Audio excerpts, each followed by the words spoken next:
Mesenchymal stem cells are second to bone marrow stem cells in terms of clinical implementation. Today we're going to talk about some of the clinical trials that are currently being conducted with this cell population. Mesenchymal stem cells can be obtained from a variety of sources. Typically they are obtained from the bone marrow, the placenta matrix, the adipose tissue, and cord blood. One very positive advantage of mesenchymal stem cells is that in some situations they don't need to be matched, thus providing the possibility to use them as an off-the-shelf product. Another very strong attribute of mesenchymal stem cells is that they can be expanded in large numbers. And in terms of therapeutic ability, mesenchymal stem cells, on the one hand, can regenerate various types of tissue, but on the other hand, they have very potent immune modulatory activity. They suppress inflammation and different aberrant immune responses.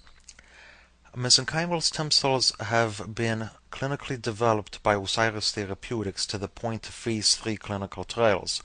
And because there's a lot of publicity associated with this, we refer the viewer to www.osiris.com. In this presentation, we're going to discuss some of the other trials of mesenchymal stem cells, which are very interesting and therefore a variety of different indications. The first trial we'll talk about is being conducted at the University of Cambridge. It's using mesenchymal stem cells to treat patients with multiple sclerosis. 20 patients will be treated as part of this trial. Autologous mesenchymal stem cells after ex vivo expansion are administered at a cell dose of 2 million cells per kilogram. The primary endpoint being safety, secondary endpoint being efficacy. This is being conducted under Dr. Chandran at the University of Cambridge. Shifting gears to the heart, the mesenchymal stem cells have been shown in a variety of animal models to induce angiogenesis, to be able to make new blood vessels. In this study being conducted in Denmark, 40 patients with severe untreatable angina are going to be administered ex vivo expanded autologous mesenchymal stem cells directly into the heart muscle. The primary endpoint of this study is more blood flow in the myocardium, increased perfusion as assessed by SPECT, and the secondary endpoint is clinical safety and clinical status. This is being conducted under Dr. Kastrup from the Rigas Hospital in Denmark.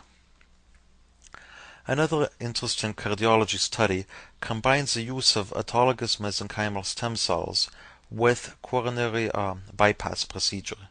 And in this study is a phase 2 double-blind study, and in particular what's happening in this study is 60 patients who need bypass surgery will be treated, will undergo bypass, but 30 of them will be treated with mesenchymal stem cells, 30 of them will be treated with placebo.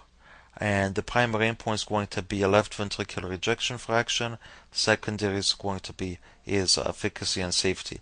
This is being conducted under Dr. Harjula at the Helsinki University. Shifting gears again from the heart to the liver, this study is a study being performed at the Medical University of Tehran. It's a phase 1-2 open label study of 30 patients in which mesenchymal stem cells are generated from the bone marrow, and they are expanded out of the body and differentiated into hepatic-like cells. These cells are subsequently infused locally in the liver via the portal vein, and the primary endpoint is liver function test and MELD score. Secondary endpoint is mortality after 6 months, being conducted under Dr. Riza Zali. Another study in the liver being conducted again in Iran, this time it's the University of Tehran. It's a phase 2 placebo-controlled study in which 50 patients who are on the transplant list are going to be randomized. 25 will be treated with systemic, so intravenous administration of autologous mesenchymal stem cells, and 25 will be given placebo. In contrast to the previous study, these cells are administered systemically, not intraportally.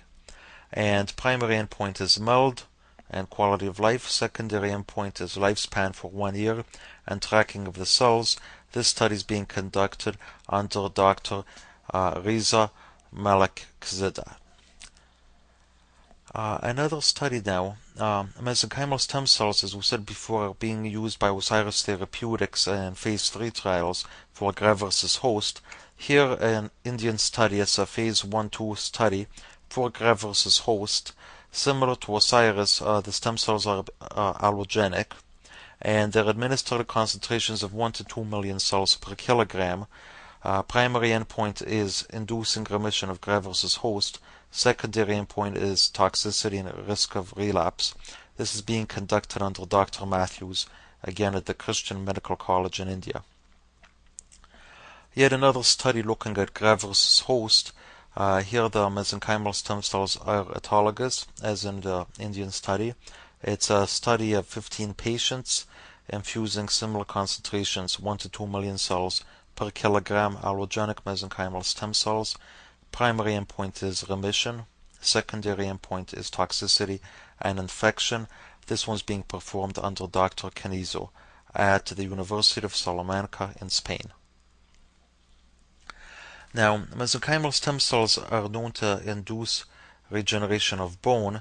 Here is a study sponsored by Teva Pharmaceuticals, conducted at the Hadass Medical Organization. It's a study of 24 patients with distal tibial third fracture without joint involvement. The stem cells are being administered, mesenchymal stem cells are being systemically infused. Primary endpoint is safety and clinical union of the fracture, being conducted under Dr. Balzitt. So, in conclusion, mesenchymal stem cells are in a variety of clinical trials now. Osiris, of course, is leading the efforts with phase 3 trials, which we'll discuss in another presentation. But right now they're being used for heart disease, liver failure, graft versus host, multiple sclerosis, and bone fracture. So the beauty is that these studies are being conducted internationally, primarily investigator-initiated, and some corporate, as well as some corporate sponsored studies.